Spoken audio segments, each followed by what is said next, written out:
ഞാൻ ഓഫ്ലൈൻ ആയിട്ട് ജോയിൻ ചെയ്യാൻ വേണ്ടിട്ട് കുറച്ച് അന്വേഷിച്ചിട്ടുണ്ടായിരുന്നു. ഓക്കെ. ആ സമയത്ത് ചെറിയ മക്കളായതുകൊണ്ട് തന്നെ വീട്ടിൽ നിന്നും ക്ലാസ്സിൽ പോവാ, ഡെയിലി റെഗുലർ ക്ലാസ്സിൽ പോലെ പോസിബിൾ അല്ല. അതേപോലെ വർക്ക് ചെയ്യുന്നുണ്ടല്ലോ, അപ്പൊ അത് കട്ട് ചെയ്തിട്ട് പോവാന്നുള്ളതും പോസിബിൾ അല്ല. അപ്പൊ ഈ പഠിക്കണം, ടീച്ചർ ആവണം എന്നുള്ള ആഗ്രഹം ഉള്ളതുകൊണ്ട് തന്നെ ഞാൻ ഓൺലൈനിൽ തെരഞ്ഞു. അതിൽ ഞാൻ സെർച്ച് ചെയ്തപ്പോ ഫസ്റ്റ് തന്നെ എനിക്ക് കിട്ടിയത് സ്വീസാണ്. സ്വീസിനെ കുറിച്ച് ഞാൻ കൂടുതൽ അന്വേഷിച്ചു.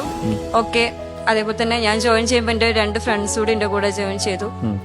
മൂന്നാളും 3 പേരും കൂടിയാണ് ജോയിൻ ചെയ്തത്. ഒരുമിച്ച് ചെയ്തു. 3 പേര് ഇപ്പോൾ പഠനം കംപ്ലീറ്റ് ആയി, എക്സാം എഴുതി. 3 പേരും എക്സാം എഴുതി, 3 പേരും കംപ്ലീറ്റ് ജാനുവരി ചെയ്തു. ബാച്ചിൽ തന്നെ ഉണ്ടായിരുന്നു. ഈ ഒരു അഭിപ്രായം എന്തായിരിക്കും നമ്മൾ സ്വീസിനെ കുറിച്ചിട്ട്? ഇപ്പോൾ ഞാൻ പറയാണ്, ചെയർമാൻ എന്നുള്ള രീതിയിൽ ജനങ്ങൾക്ക് കേൾക്കാൻ ആഗ്രഹിക്കുന്ന ഒരു വാക്ക് എന്തായിരിക്കും? നമ്മളെ ഗൈഡ് ചെയ്തുകൊണ്ടിരിക്കുകയാണ്, ഏത് സമയത്തും അവർ അവൈലബിൾ ആണ്.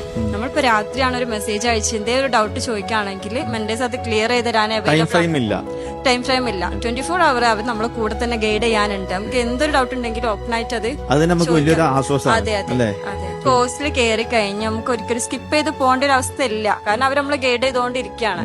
ഇൻഡിവിജ്വലി മെന്ററും ഗൈഡ് ചെയ്തുകൊണ്ടിരിക്കുന്നതുകൊണ്ട് തന്നെ നമുക്കൊരു കോൺഫിഡൻസ് ഉണ്ടാവും. അതെ അതെ.